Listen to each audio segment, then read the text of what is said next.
I'd never seen her so happy as she was the day your letter arrived.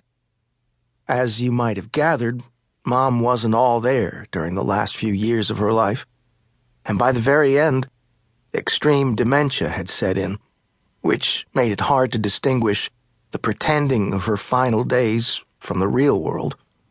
Everything blurred over time. During her good moments, if you can believe it, she actually used to pretend, that I was you, that Richard Gerean was living with her, taking care of her, which must have been a welcome alternative to the truth that her ordinary, unaccomplished son was her primary caregiver. "What will we be having for dinner tonight, Richard?" she'd say.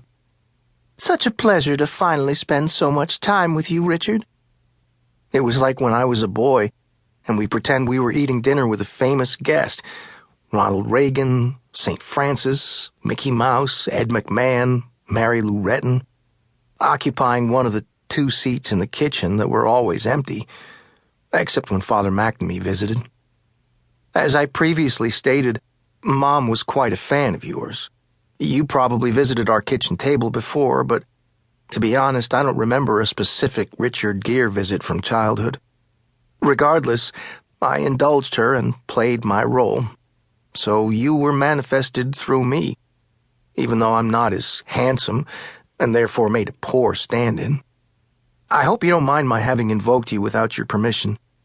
It was a simple thing that gave Mom great pleasure. Her face lit up like the Wanamaker's Christmas light show every time you came to visit. And after the failed chemo and brain surgery and the awful, sick, retching aftermath, it was hard to get her to smile or be happy about anything, which is why I went along with the game of you and me becoming we. It started one night after we watched our well-worn VCR copy of Pretty Woman, one of Mom's favorite movies.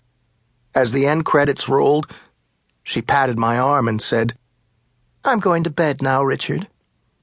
I looked at her, and she smiled almost mischievously, like I'd seen the sexy fast girls do with their shiny painted lips back when I was in high school. That salacious smile made me feel nauseated, because I knew it meant trouble. It was so unlike Mom, too. It was the beginning of living with a stranger. I said, "Why did you call me Richard?" She laid her hand gently on my thigh, and in this very flirtatious, girlish voice, while batting her eyelids, she said, "Because that's your name, silly." During the 38 years we had known each other, Mom had never once before called me silly. The tiny, angry man in my stomach pounded my liver with his fists. I knew we were in trouble. "Mom, it's me, Bartholomew, your only son." When I looked into her eyes, she didn't seem to see me. It was like she was having a vision, seeing what I could not. It made me wonder if Mom had used some sort of womanly witchcraft and turned me into you somehow.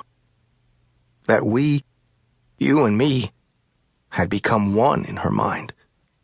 Richard Gerean, Bartholomew Neil. We. Mom took her hand off my thigh and said, "You're a handsome man, Richard, the love of my life even. But I'm not going to make the same mistake twice. You made your choice, so you'll just have to sleep on the couch. See you in the morning." Then she floated up the stairs, moving quicker than she had in months. She looked ecstatic.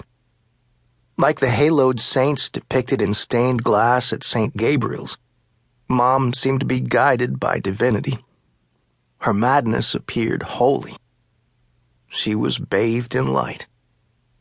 As uncomfortable as that exchange was, I liked seeing Mom lit up, happy, and pretending has always been easy for me.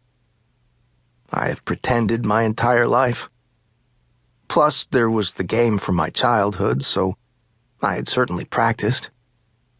Somehow, because who can say exactly how these things come to be? Over many days and weeks, Mom and I slipped into a routine. We both began pretending. She pretended I was you, Richard Gerean. I pretended